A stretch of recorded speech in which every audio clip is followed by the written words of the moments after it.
আমি প্রথমেই সাইফুল ভাইকে আমার অন্তস্থ থেকে ধন্যবাদ জানাই, কারণ আজকে সাইফুল ভাইয়ের জন্য ওই অত দূর থেকে আমি আসতে সক্ষম হয়েছি। এখন দেখতে পাচ্ছেন দর্শক, অনেক বাজে, আমাদের যাইতে অনেক সময় লাগবে, শুধুমাত্র তার ভরসাতে আমি এখানে আসতে পেরেছি। এই জন্য সাইফুল ভাইকে অনেক অনেক অনেক ধন্যবাদ জানাই। ধন্যবাদ সন্দীপ ভাইকে। আর এখানে এসে খুবই ভালো লাগলো, যদিও আমরা ফাউল টক করেছি, তারপরে খুব এনজয় হয়েছে। আর এটাই হচ্ছে প্রেমে সব বন্দি আছে। আর আমরা জানি না যে এইভাবে করে সবাই একত্রে থাকতে পারবো কিনা। তো যাই হোক, আপনি আমার সম্পর্কে দুইটা প্রশ্ন করেন, সেটা ব্যাড সাইড হোক গুড সাইড হোক, বলেন। আচ্ছা, আপনার টাইমিং কয় মিনিট?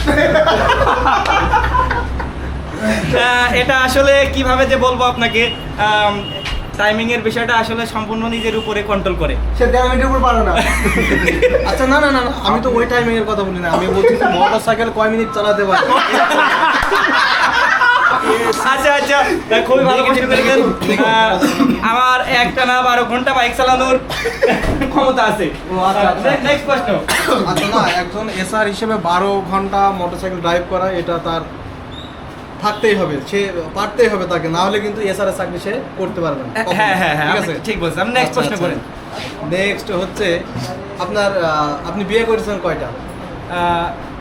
আসলে গাইস, আমি সবার উদ্দেশ্যে বলতে চাই, মানুষের জীবনে বিয়ে একবারই হয়। আমারও একটা বিয়ে হয়েছে, এমনকি আল্লাহর রহমতে আমার একটা ছেলে একটা মেয়ে আছে। তো সেই ক্ষেত্রে আমি আমার ফ্যামিলি নিয়ে অনেক হ্যাপি। আলহামদুলিল্লাহ। আলহামদুলিল্লাহ। তো সবাই সজীব ভাইয়ের ফ্যামিলির জন্য, তার বোর জন্য, তার সন্তানের জন্য দোয়া করবেন, এই কামনায় করে আজকের মতো বিদায় নিচ্ছি। আমি আমি সাইফুল। আমি শেষ পর্যন্ত আমার বউকে উদ্দেশ্য করে একটা মেসেজ দিতে চাই।